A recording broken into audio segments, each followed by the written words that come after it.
Hello and welcome to Health Live at Seniors Today. A few weeks back, there was this fear of the hMPV uh, virus. And hMPV has a virus in it. So the human metapneumovirus that was there, and that got us thinking whether we should do a special session on on viruses, on epidemics, on infectious diseases, and their management. So basically, what we have got today is a discussion on management of infectious diseases and vaccinations in elderly citizens. And for that, we have invited Dr. Swapnil Khadake, who is the head of the department and consultant of critical care at the Fortis Hiranandani Hospital in Vashi. Before I invite him to speak, I'll introduce him. Dr. Khadake is a very accomplished chief intensivist attached with the Fortis Hiranandani Hospital in Vashi, which is in Navi Mumbai. He holds an MBBS and MD in anesthesia, IDCCM, FCCCM, ECMO, CCD, BMJ of the Royal College of Physicians. He's also a prolific author with numerous international publications. His areas of expertise encompass airway management, mechanical ventilation, home ventilation, cardiac output, monitoring, sedation and pain management, enteral and parenteral nutrition, general and regional anesthesia, continuous renal replacement therapy, that is CRRT, extracorporeal membrane oxygenation, and the management of polytrauma. He has to his credit the foundation of the Nephrocritical Care Society in 2023. Welcome to Health Live at Seniors Today, Dr. Swapnil Khadake. How are you? I'm fine. Thank you very much, sir. It's very nice, and thank you very much to that you are allowing me to speak on this important thing on this platform. Tell me, I want to ask you this. You obviously are aware, we've just a little over 5 years since we had COVID striking us. Since then, it's not that we've not had infectious diseases threatening our existence. There have been times in the past where you had H1N1 and whatever else, but since COVID, there is a major fear that exists in Indian society. Now, as somebody who is attached to the critical care division of a hospital, and I know in Navi Mumbai you have a lot of senior citizens in the vicinity. Is it more of a fear or is it genuine? It is definitely genuine thing. COVID is nothing but a virus, but it has exposed our immunocompromised state, and it was definitely an epidemic, and it attacked many of people who were immunocompromised or geriatric population per se, we can say. So but we can say it was a genuine thing, but yeah, because of panic thing or because of some tension or some crisis going around, there was definitely effect on the recovery part. So I would say it is more of like genuine thing only, because ultimately it is a virus, and viruses are known for their notorious effect and deleterious effect on multi-organ in the body whenever patient is having comorbidities or anything particularly to respiratory system in the background. Right. For Right. example, asthma or COPD, something like that. Right. I'm going to ask you a question. You know, do and it's a tricky question, but I would like an Yeah. answer from you. Do you think that we in India are now better equipped? Are people better equipped to handle to deal with viruses? Are people taking more care while when an epidemic is there? For instance, thankfully, hMPV did not strike very big. So, is that something that What is your view? Are we better equipped than ever before, than we were when COVID was there? Yeah, as a clinician and definitely as in a social life, we have observed that definitely we are slightly better equipped compared to previous times than COVID. Because before COVID also we have been struck by some viruses like H1N1 or some diseases like chikungunya, or many of time there were bad episodes or bad epidemics from dengue. Ultimately, these are viral things. Now, if we see chronic epidemics, something like tuberculosis or leprosy, that is still there, which is there since long time. But yeah, In COVID is just an exposure that we have not dealt properly with the equipments or whatever preparation we have done. Now after COVID, definitely there's been little rise in healthcare or fitness awareness, but I feel it is only for a short term. I mean to say, after COVID, in initial phase, there were definitely people were coming forward for the fitness, or you can say gymming, yoga, and all this thing. But as time is passing, again that is going down with the that starting from the zero. Let me ask you. There's just so many questions that we want to ask. I have questions, and I'm sure people here, we have around 100 odd people who have gathered here for an important topic like this, and there are people on YouTube as well. So over to you, Doctor, for your presentation, and you can make it live now. And as Doctor is getting his presentation in order, do remember that this is being recorded, and it will be live. It will be live on our website on Monday evening, so you can have a look. Don't bother to take notes just now. Just listen in carefully, and as Doctor just indicated, that be careful, be alert, and you ask your questions immediately after his session is over, and I will address them to you. We have all the time. We have time till 5:45 for this session. Over to you, Dr. Swapnil Khadake. Yeah, thank you very much. Thank you very much again to the to sir and to senior management for allowing me to present my thoughts on this important topic on this platform. Okay, so going ahead with management of infectious disease and vaccinations in elderly citizens. Okay, sir. I'll go ahead. Thank you very much. So, to start with one hot topic, which already we are dealing with some viruses. So, it's a new virus that is a human metapneumovirus. Yeah, but as compared with the COVID thing, COVID was much more virulent than hMPV. So, hMPV is again a virus. We have gathered some information about it. So, it is not a new virus basically. It was identified back in 2001 in Netherlands while studying unclassified respiratory infections. Gentleman was Mr. Van den Hogenetal. And historical evidence already suggests whenever we go for retrospective testing, it showed HMPV existed as early as in 1958, indicating it was circulating undetected for decades. So ultimately, it is not a new virus; it is an old one only, but it is closely related to avian metapneumoviruses. I mean, it is having zoonotic origin, so it was always there in animals, but it didn't affect humans at as compared to other viruses. Now it belongs to family Paramyxoviridae, mode of transmission, respiratory droplets from coughing or sneezing, then direct contact with infected individuals or contaminated surfaces. Viral shedding can last 1 to 2 weeks in healthy individuals and longer in immunocompromised patients. Again, we are emphasizing on patients or people having immunocompromised state because these are viruses always there in our environment but not affecting each and every person. Whenever there is chance of or any barrier in health or in immunity, then only they get chance to get enter into body of particular patients and it can have the trouble. So considering epidemiological trends, seasonal peaks in late winter and spring similar to RSV, but with distinct timing in some regions, particularly RSV come in early winter, causes both localized outbreaks and broader epidemics. Now, mild symptoms include cough, nasal congestion, sore throat, and fever. It is a self-limiting in many of healthy individuals. In severe symptoms, it includes bronchiolitis, pneumonia, wheezing, and respiratory distress.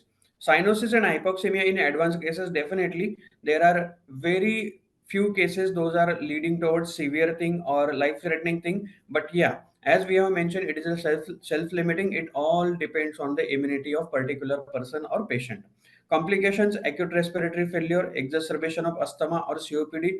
Definitely, if we are saying that exacerbation of COPD or asthma and respiratory failure, it always lands up in ARDS. So it is a viral ARDS. Not only viral ARDS, but it causes multi-organ dysfunction and many of times multi-organ failure. And if patient is not getting better or patient's condition is not getting treated in earlier phase, then it may go beyond the treatment and patient may succumb. So that's why it is important to address or identify and diagnose and treat these things as early as possible. Now, secondary bacterial infections, for example, streptococcal or staphylococcal pneumonia, along with the along with primary infection with this virus. Rarely it causes myocarditis or encephalitis in high risk populations. Again, high risk populations, it means immunocompromised. It may be respiratory or just any diabetes or just any hypertension, or more higher risk in seizure disorder patients, or in old severe or old hemorrhagic patients. I mean brain hemorrhage. So diagnosis is being done by clinical and laboratory testing. In clinical, based on symptoms, especially during seasonal peaks, but it is very unspecific. So there are a lot many organisms and bugs going around the respiratory system, and we should be very much suspective and very much keen to diagnose it, and then only we can go for the testing. Ultimately, whenever we are dealing with the respiratory infection patients, we have to send a battery of tests, and it should include the RNA RT-PCR, which should diagnose this virus. Now, other than this PCR, I mean to say RNA RT-PCR, rapid antigen detection, faster but is less sensitive, may miss mild cases. In serology, it detects antibodies for retrospective studies.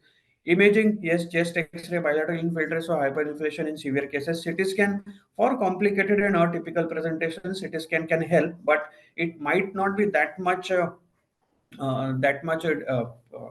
helpful to detect. I mean to say, compared with COVID has Glasgow GGO. I mean to say, there were a particular pattern of pictures in CT scan, which was characteristic of COVID virus, something that is not in this virus, because as earlier I said, virulence of COVID virus is much higher compared to this hMPV virus. So probably CT scan is not showing any particular characteristic presentation, but yeah, it always show if it is a severe case, it will have features of ARDS.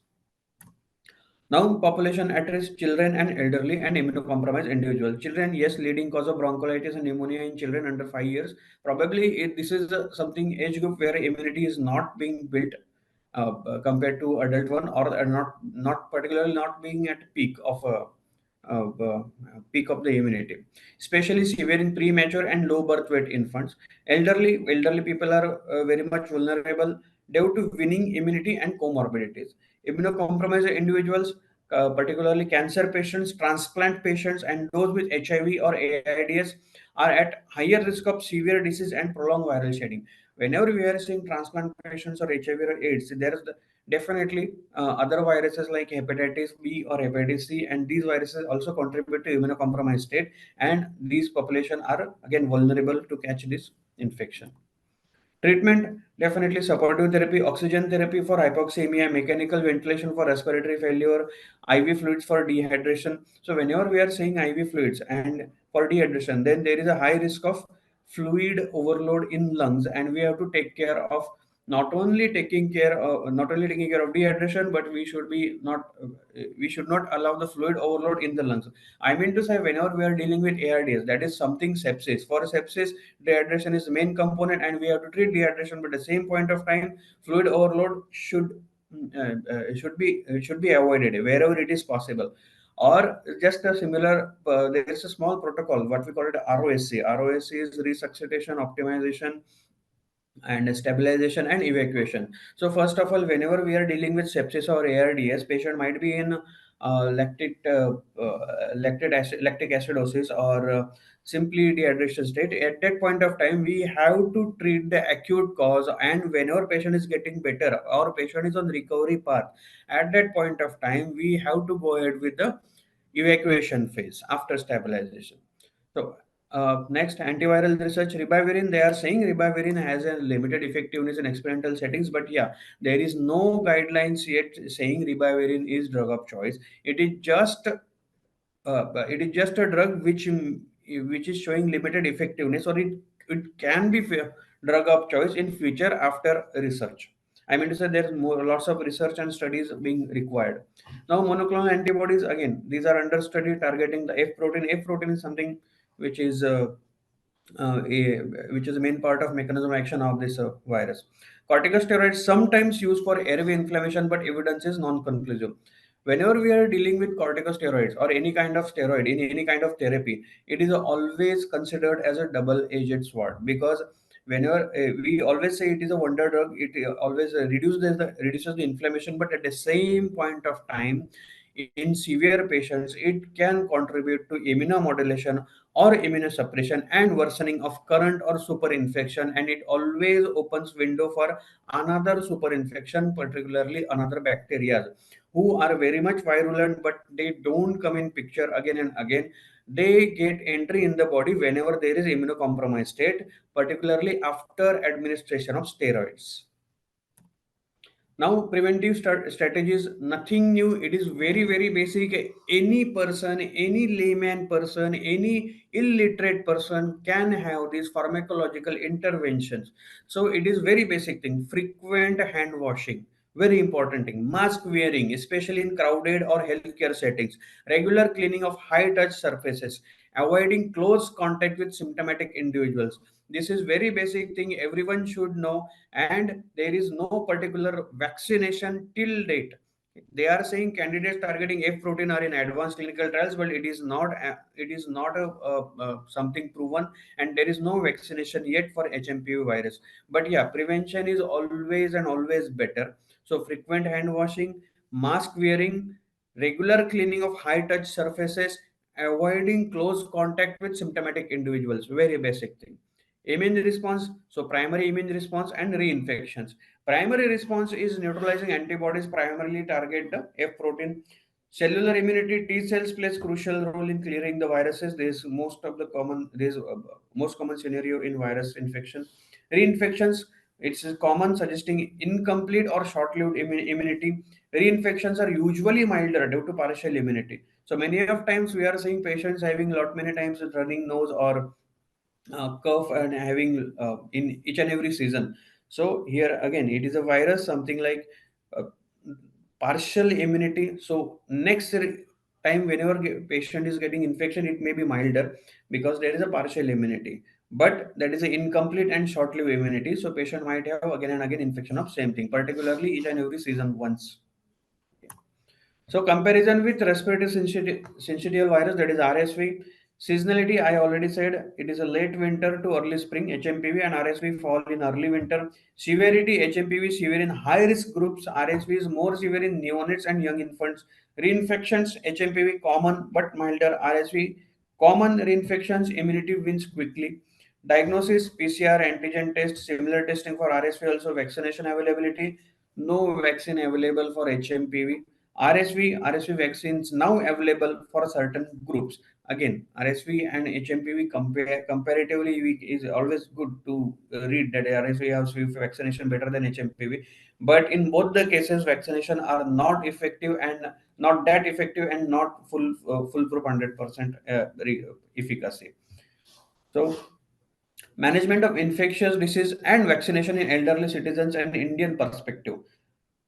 Our main motto is protecting our aging population. Infectious disease management, most common diseases, pneumonia, influenza, urinary tract infection, skin and soft tissue infections, and tuberculosis. So pneumonia, best way to diagnose and manage is uh, is monitoring of signs and symptoms, that is provide supportive care, treat with antibiotics whenever needed. See, antibiotic is nothing but drugs. So drugs is very good thing made by human being. It saves people, it saves patient. It should be taken, definitely. It should be taken whenever it is necessary, whenever it is needed. I mean to say, unnecessary antibiotic should not be taken. It nothing but creates the resistance of that particular organism, and that disease progresses haywire, and it always and always have lots of resistance pattern even if patient is admitted or in hospitalized condition. Okay. Influenza, administer annual flu vaccines and provide antiviral treatment if necessary. Urinary tract infection, encourage hydration. Monitor for signs and symptoms. Treat with antibiotics as needed. See, again, I am emphasizing again and again few words. Skin and soft tissue infections, monitor for signs and symptoms. Provide wound care and treat with antibiotics as needed. So here, wound care is something whenever patient is having comorbidities like diabetic or diabetic foot or any wound that is not getting better or just non-healing ulcer. whenever there is peripheral vascular diseases. It may be chronic, it might not be infectious, but as these are chronic diseases, those land up in skin and soft tissue infections. Wherever treatment might be regular dressing, sometimes with antibiotics or without antibiotics. If it is infective, if it is sepsis, antibiotics should be incorporated, incorporated in therapy. But if it is not infective, antibiotics should not be given. It may be dressing without antibiotics and it will treat. Yeah, it might take longer time depending on the quality and depending on the cause of the infection or the wound. But whenever it is necessary, antibiotics should be included. And mind well, whenever it is not necessary, antibiotics should not be used. Tuberculosis, yes, screen for tuberculosis, provide treatment and monitor for side effects. Government is running a very good course or very good program for TB, that is DOTS. DOTS is something not only screening but also providing treatment to the patients free of cost.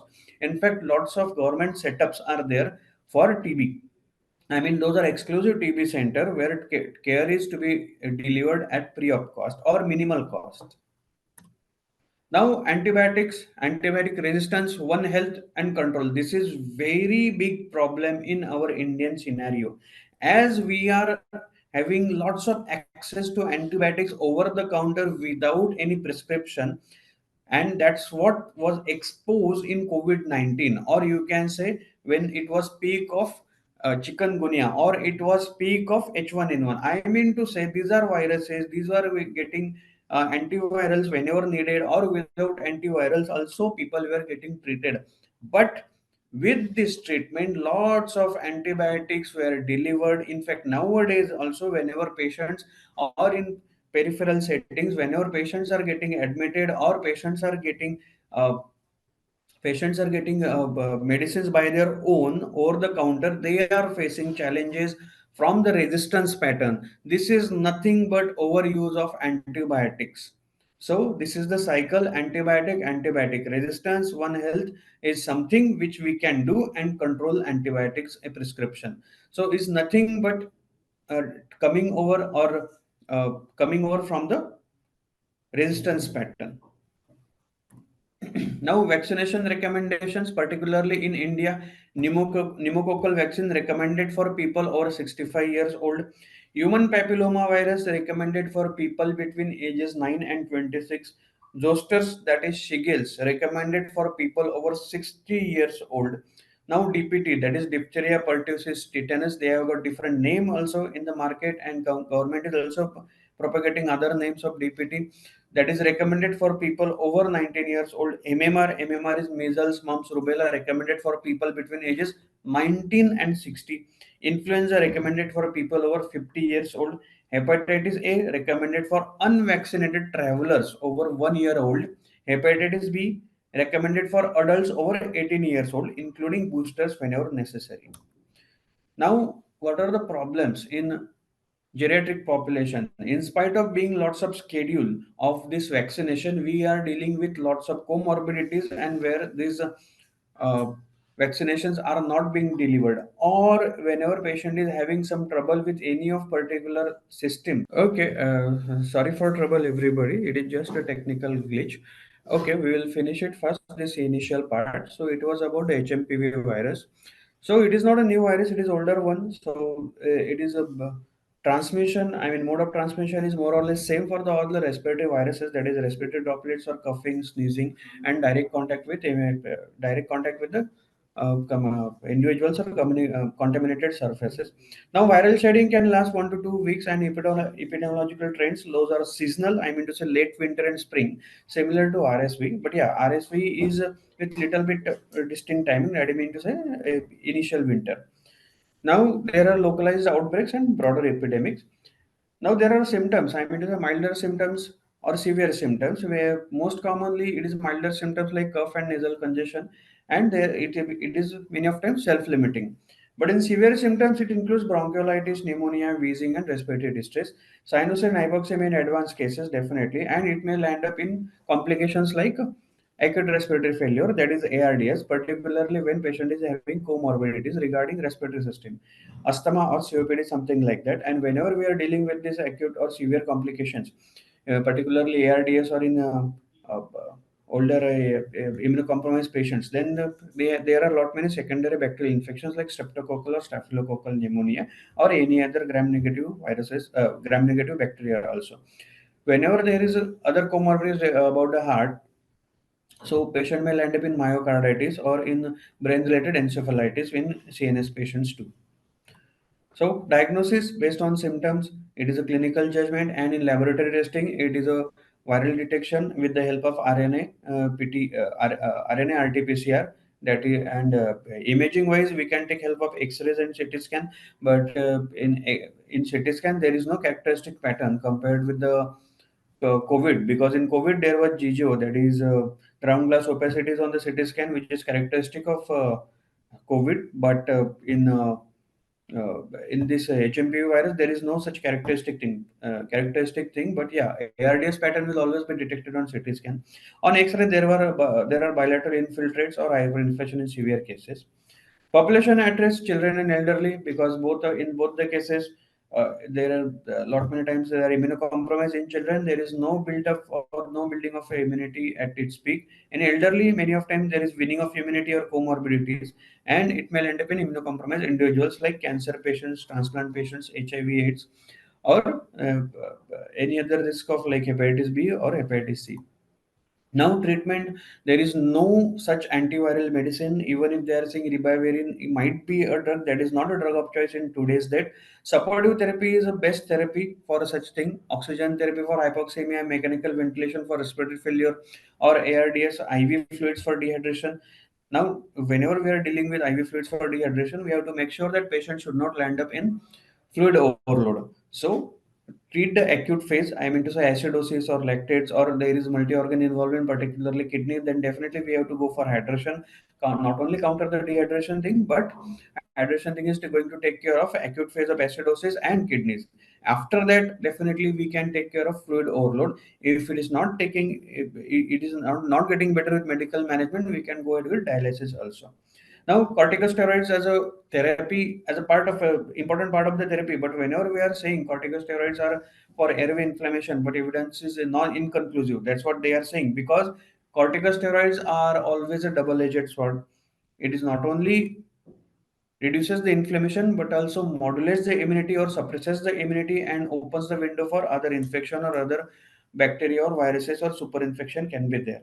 So it can worsen the particular primary infection and can have a dreaded secondary infection and multi-organ involvement.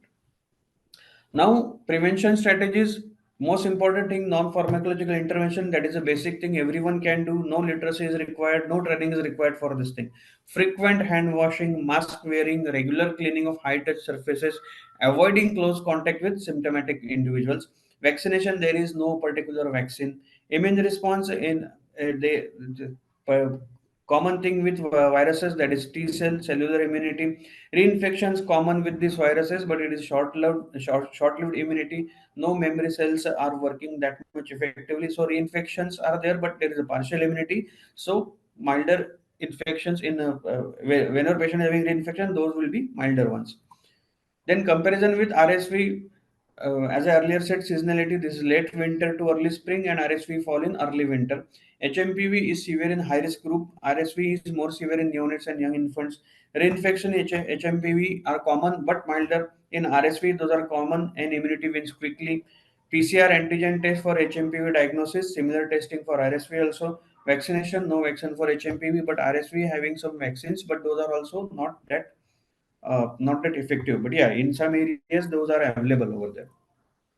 Now, important topic: management of infectious disease and vaccination in elderly citizens and Indian perspective. So our goal is to go for protecting our aging population. This is our logo.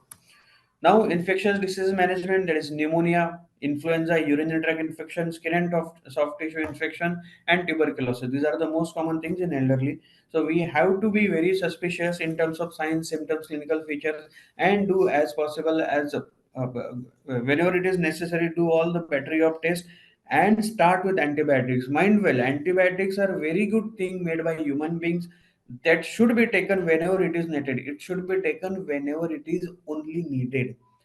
antibiotics should not be prescribed or should not be taken unnecessarily. Why? We are afraid of antibiotic resistance. Antibiotic resistance, and then come in picture one health and control. So our aim is to control this antibiotic resistance in our area, not only in our area. Globally, we are having challenges with this antibiotic resistance because there is a lots of availability, particularly in India, of the antibiotics over the counter, and there is no need of any prescription, and that is having lots of association with epidemics of such viruses, particularly for example, whenever there was a epidemic of COVID, that is COVID-19, or lot many times dengue epidemics are there. Previous times there was epidemic of H1N1. Before that there was chikungunya. So whenever patients were having trouble with these infections or in these epidemics, there were lots of antibiotics were prescribed, or people has consumed antibiotics with over the counter with no any prescription, no any testing. So it creates all those chaoses, and there is a lots and lots of antibiotic resistance going in the environment. So that is something which we are with which we are facing lots of trouble in a hospital or in admitted patients whenever patient is having immunocompromise, all in elderly population. Recommendations, particularly in India, pneumococcal, HPV, zoster, DPT, MMR, influenza, hepatitis A and B. In spite of all these regular schedules done by the government for India, we are still facing lots of challenges for delivery of these vaccinations. What are these things? There are lots of viral, bacteria, and parasitic infections. I think from here this is the slide we got reached. Now, what is the age-related things in eye? That is a macular degeneration. In lung, that is a chronic obstructive pulmonary disease, idiopathic pulmonary fibrosis, bronchiectasis, COVID-19, that is post-COVID-19. Also, there are lots of restrictive diseases, lung restrictive diseases. I mean to say, volume of lungs is being restricted. Metabolic diseases like liver cirrhosis, alcoholic or non-alcoholic fatty liver disease, metabolic syndrome, type 2 diabetes, bone marrow, aplastic anemia, myelodysplastic syndrome, skin aging. In CNS, Alzheimer's disease, Parkinson's disease, depression, multiple sclerosis, thymus, immunodeficiency, heart and artery, that is myocardial hypertrophy, dilated cardiomyopathy, ischemia, reperfusion injury, atherosclerosis, kidney and prostate, kidney fibrosis, benign prostatic hyperplasia, ovary and testes, reduced fertility, bone and joint, osteoporosis and osteoarthritis. Other than that, there is one very big name which we are all afraid is cancers. So all these conditions lead to immunocompromised state, make window for any of organism, particularly these viruses, and it is definitely difficult to administer vaccinations for such patients because vaccination itself can cause serum sickness or compromise the immunity for short term, and it can land up in infection of such viruses or super infection of bacteria. Probably not all vaccinations, but if you have observed, before giving these vaccinations we take whole history and we take all the uh, we note all the complaints the patient is having, particularly cough, fever, something like that, and we always postpone the schedule just to make sure that patient should not get victim of that vaccine or should not get immunocompromised state further and should not catch super infection. That's it. Now here one more thing, depression is something which is not a structural disease in the brain, but it is a behavioral change. Still, depression is abnormality and it can always interfere with the immunity.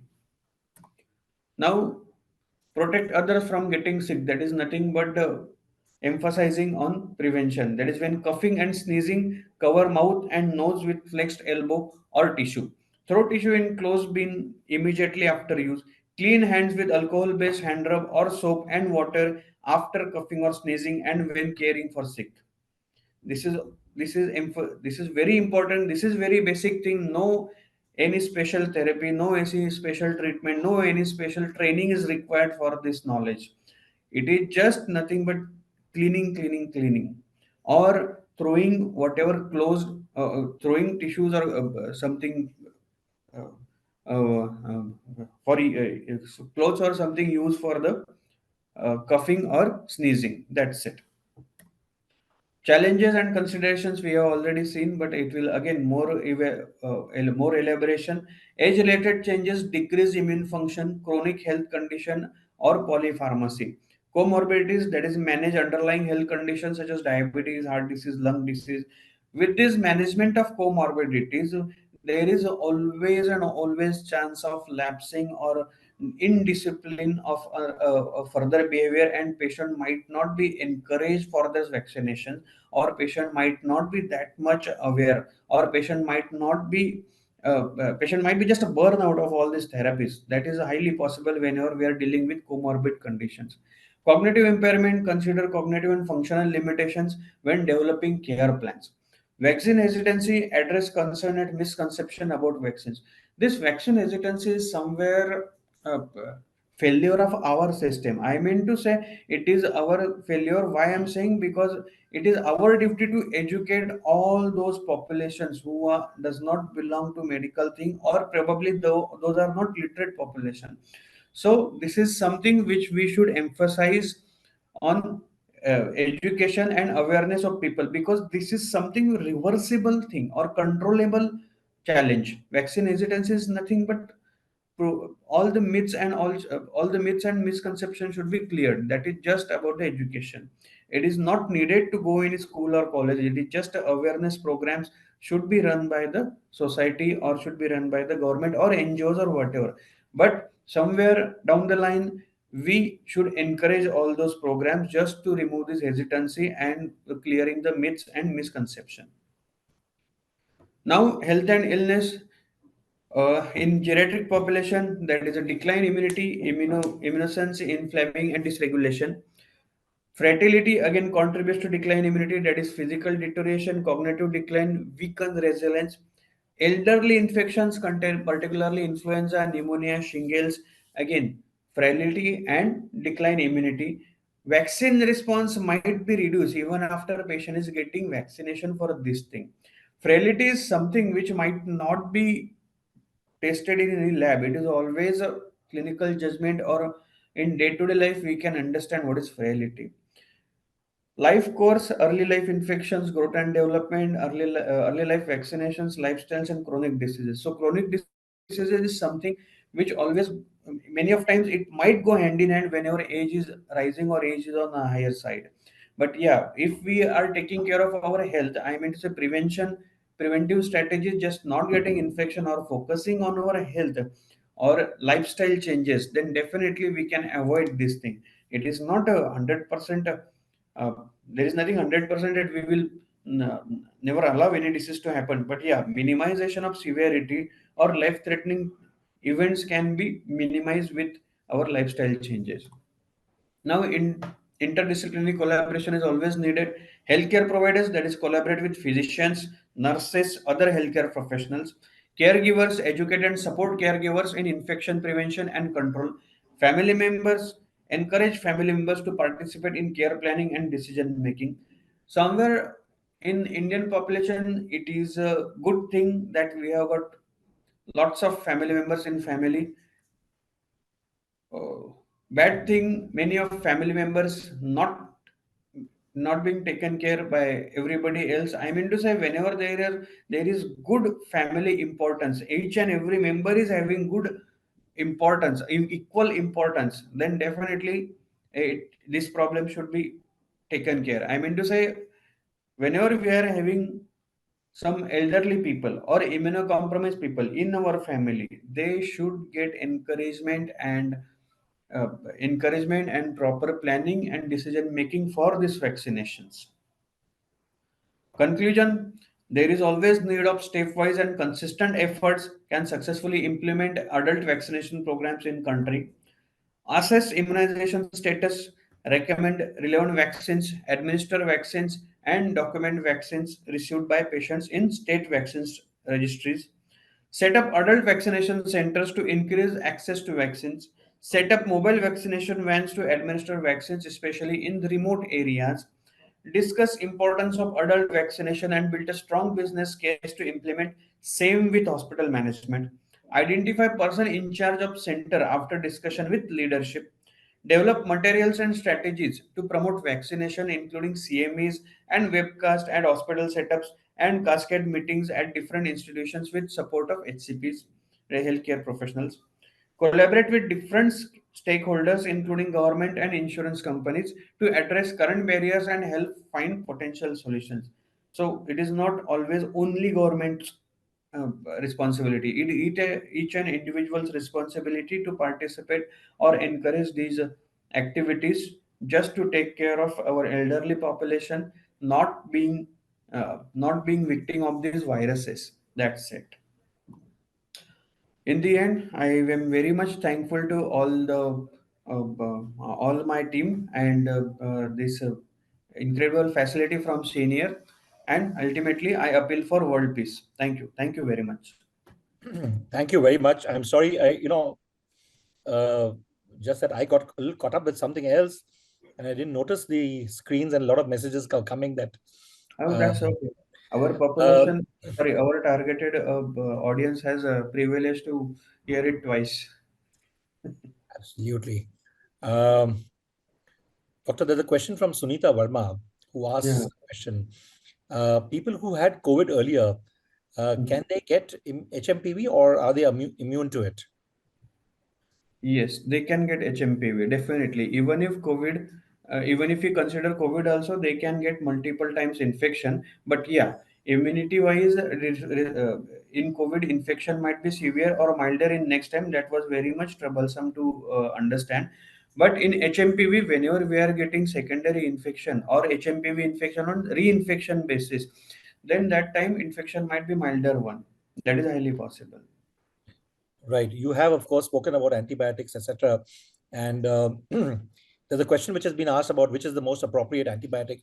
I would here say that, if in case you do have any symptom, please consult a medical doctor and, ask her or him for advice. Of course, you can also approach Dr. Swapnil Khadake at the Fortis Hiranandani Vashi Hospital or do a teleconsult, which most hospitals offer. But this is, I think, another question that I would like to address here.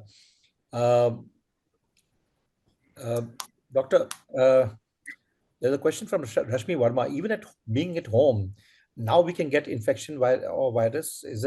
How does one protect? Even sitting at home, obviously your interaction is there with the world for people who are sitting at home as well. Yes, even if we are sitting at home, it is highly possible that we can get infection if someone from our family members are getting infection. It is not necessary that someone from outside only carry out or only going to shed the viruses. It is nothing but our immunocompromised state which can always catch any kind of infection. Nothing only about this infection. Any kind of virus or any kind of bacteria can have entry in someone's body whenever there is compromise in immunity. That's it. Right. There's a question from Sunita Verma who asks, do people with heart valve replacement have more chance for respiratory infections? Per se, it is not about only respiratory infections. Whenever we are dealing with heart valve problems or they are already being on treatment for such things, they are prone for any infection, not only respiratory system. But yeah, respiratory system viruses are easily get outbreaks or easily get communicated. That's why those are more vulnerable for respiratory system. Right. Thanks. There's a question from Shamla Ravi who asks two questions actually. What are the contraindications of vaccination, and how long does it take to develop immunity after a vaccination? Okay. For contraindication thing, whenever there is allergy of any of component in the vaccine, yes, it is absolute contraindication. If patient is having any disease or any symptoms like cough, cold, or fever, or any abnormality in vitals, then definitely it is a relative contraindication. I mean to say, whenever patient is getting better after the recovery phase, then patient should take the vaccination. Now, second thing, each and every vaccination has different time period for activation of immunity. I mean to say secondary or passive immunity. So it is different for different vaccines. Right. There's a question from Kashi Vishwanathan who asks, antibiotic resistance in the community is particularly high with senior citizens. Is it particularly the senior citizens a serious issue? Yes. I definitely take it as a serious issue because we are dealing with elderly population who are more vulnerable for infections, and those are population who are living for longer days than any other population of lower age. So they have somewhere down the line they must have taken antibiotics for a long time.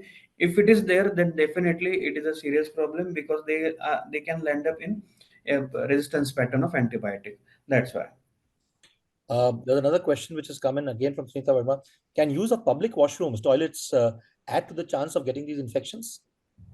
Yes, those could be also source of infection. But if hygiene is maintained, even if good hygiene is maintained at public places, in particularly public toilets, then it should be minimized. It can be minimized basically.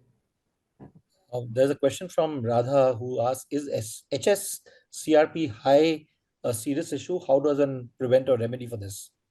CRP is nothing but a non-specific infection marker. I mean to say non-specific means it is marker for inflammation also. So only one value of CRP will not diagnose the condition, but trend of the CRP. I mean to say today is day one and people have started, patient has started the treatment, and we are taking CRP test again after 48 to 72 hours, in severe condition after 24 hours. And if trend is going downwards, then patient is definitely can go on in recovery phase. Or if it is CRP on higher side, then patient is going to require some more therapies or some more intervention or source control of that particular disease. So CRP is very non-specific test. It may be stress marker, it may be infection thing, it may be just an inflammatory thing. So all these three four things can be monitored with the help of CRP. Doctor, there's a question which is not exactly on this, but in around the COVID period, there were a lot of immunity boosters that were there in the market. Okay, and whether it was supplements, protein supplements, dry fruits, Ayurvedic medicines, etc. What is your view about these immunity boosters, and what should people have as a precaution to ensure that they are not afflicted by any of these possible infections?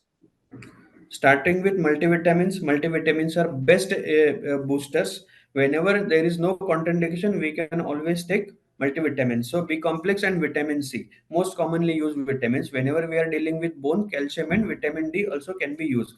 So B complex is nothing but water soluble vitamins. So we can always take someone who is having some trouble or someone is having that supplements as a booster, then anyone can take B complex. Now coming to the vitamin C. Vitamin C is known for the known as the immunity boosters. Anyone can take vitamin C, but COVID kidney patients, I mean to say CKD or whoever is having creatinine on the higher side, should avoid these vitamin C, because ultimately it is also one of the water soluble vitamins, but it can create rise in creatinine. So definitely these multivitamins can always be taken as boosters. It is your choice. You can take IV injectable form or tablet form. Preferred one is only tablet form. No any injection, no any injectable is required, and it is not necessary that we have to take on daily basis. Even if once or twice in a week, that is more than sufficient. If someone is having in the recovery phase, then in those patients who are already weak, then we can give for multiple days. I mean 1 week, 2 week, 3 weeks, depending on requirement. Now coming to this protein Natural. thing. So, yeah. Protein thing. Protein is something which has to be taken whenever it is there is expense of that much calorie of that particular body. I mean to say patient is in recovery phase, or some healthy patient is doing lots of exercise, lots of workout. So whenever patient is I mean he's not patient, he's just a person who is healthy, and just for prevention he wants to take the protein at that point of time. For example, someone is going to gym. So today you are going to go you are starting the gym, and today itself you don't have to start the protein. If you are starting gym today, then protein should be started after 2 to 3 months, after discussion with private personal trainer or dietitian or the sports medicine person or just lifestyle medicine expert person. Okay. And if we are saying some requirement of protein in recovery phase, then there is a calorie calculation and protein requirement calculation. Then we have to prescribe the proteins, particularly renal patients, liver patients, and diabetic patients. We have different protein formulas. Ayurvedic thing, I'm not expert in Ayurvedic, so I won't be able to comment on it. But there are people who do take various natural things for immunity. May not be Ayurvedic medicines, but just natural stuff like, Nothing say, should be taken. Nothing should be taken because all these things are not being filtered. I mean to say, whenever you are taking some tablet of 10 mg, 100 mg, 500 mg, it always contains only that contain what is written on paper. When we are saying about these natural products, they don't have any filter, they don't have any concentration, they don't have any quality control over it, and they might have lots of another supplements or another contents, particularly metals, dhatu, they say, or many of contents which might hamper the functioning of kidney, liver, and brain and heart. So I prefer, or my recommendation will be not to take such things which are not proven, not in any guidelines. That's it. And many of times we a lot many government protocols are there. We just have to follow it. Nothing more than that. right. Thank you very much, Dr. Swapnil Khadake, for this presentation twice over. I think our That is a good thing. It's a revision. attendees are, fortunate to have got a double dose Yeah. of the session, and I think it's a very important topic that we've raised over here, and this concerns us all, whether infectious diseases and the way things are going. Doctor, one last question. We do Yeah. take public transport. We may go in a rickshaw, a bus, a train, airline, whatever. And if you suddenly find somebody sitting next to you who has a cold or a cough or whatever, and these days nobody is masking up, is there something that I should be careful about? You wear mask and please share one more mask with him. That's it. And try to avoid direct contact with him. Which means one has to carry a mask if one is going in a public transport. Yes, yes. Mask is very basic thing and it can always prevent all this infection. And definitely hand hygiene. Best thing is to go for hand hygiene multiple times. But if one goes for a movie, would you recommend that one wears a Yes, mask? yes, yes. Again, that is a public place. We should wear the mask. All right. That Again, is need of time. We cannot. I mean, we don't have any guarantee warranty that we will not getting infection. Even if we are going on public place like movies and everyone is like healthy over there, so there is no guarantee warranty. It's just a prevention that what we can do. right. Thank you very much, Doctor, for your session today. Thank you to the Fortis team for having facilitated this. As always, we will be having the next session of Health Live at Seniors Today next Saturday at 5 p.m. But before you all leave, I would like you all to see the latest issue of Seniors Today magazine, which has just been published on the 15th. It's a very special issue, so do take a look at it. You can, of course, on the chat window, you can pre-register for the health webinar. So this is the latest issue of the Health of Seniors Today, which is free of cost. You can download it from the Seniors Today website. We'll just do a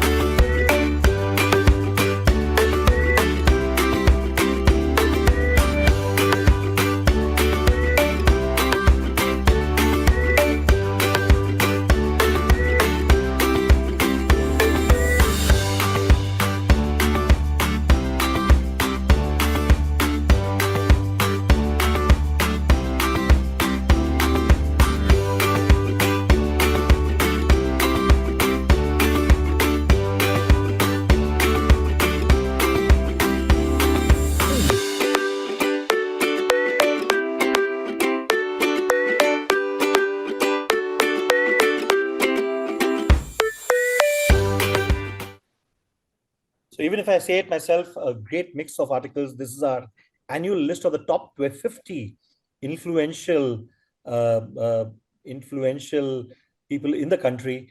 So do have a look at it and enjoy the rest of the issue. We have amazing pictures on Banaras on Varanasi by Urvi Piramal, and there's an article by Mr. Harsh Goenka.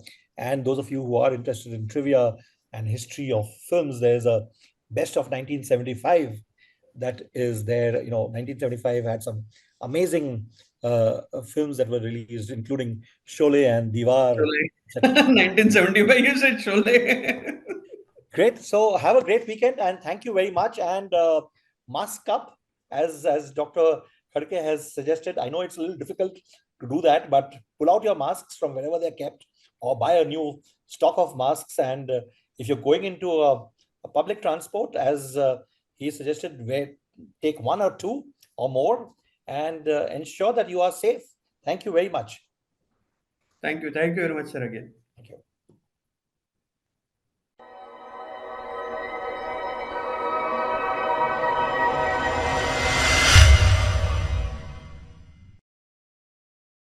Subscribe now and press the bell icon. Never miss an update.